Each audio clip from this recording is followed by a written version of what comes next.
সকালবেলা ট্রেনে করে চলে আসি ডেন হাগ সেন্ট্রাল স্টেশন। একটু দূরেই চোখে পড়ে সুন্দর একটি ভাস্কর্য।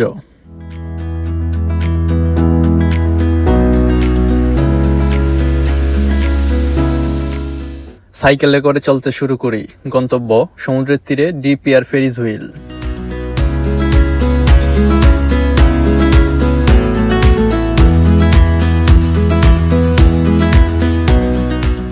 পথিমধ্যে ট্রাফিকে বসে ডেন হাগ শহরের নাটকীয়তা বোঝার উপলব্ধি করি।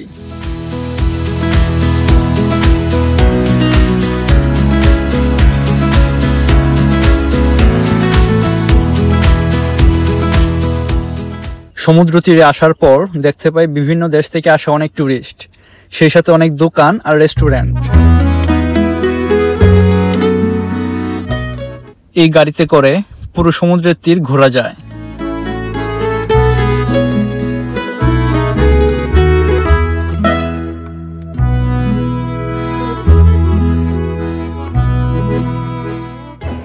আমি এখন আছি নেদারল্যান্ডসের রয়্যাল সিটি খ্যাত ডেন হাগ ডিপিআর ফেরিজ হুইলের সামনে।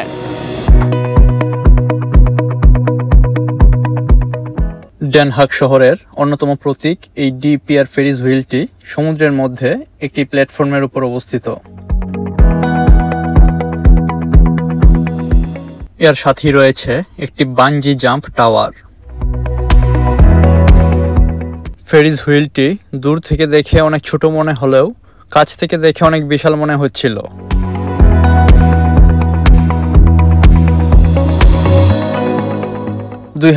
সালে চালু হওয়া এই ফেরিজ হুইলটির উচ্চতা প্রায় ৪৫ মিটার, যা একটি ১২ তলা ভবনের সমান। অনেক উঁচু থেকে উল্টো হয়ে সমুদ্রের উপর জাম্পিং করার এক্সপিরিয়েন্স নেওয়া যায় এই বানজি জাম্প টাওয়ার থেকে।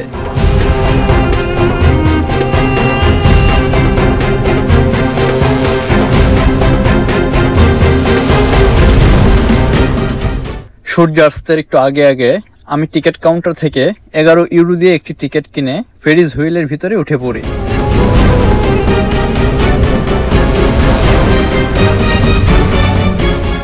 উপর থেকে সমুদ্রের নীল জলরাশি আর বালুকাময় সৈকত দেখে এক দারুণ অনুভূতি হচ্ছিল, সাথে সূর্যের আলোর প্রতিফলন এক রোমাঞ্চকর মুহূর্ত তৈরি করেছিল।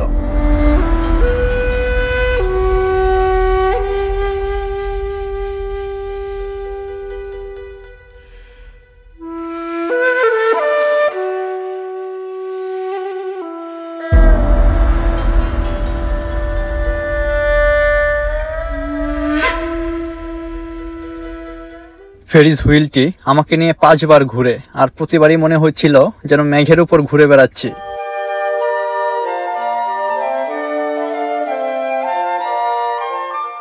ডেন হাগের এই ডিপিআর ফেরিজ হুইলটি শুধু প্রাকৃতিক সৌন্দর্যই নয়, বরং এটি আধুনিক স্থাপত্যের এক চমৎকার উদাহরণ, যেখানে প্রতিদিন শত শত পর্যটকের আগমন ঘটে।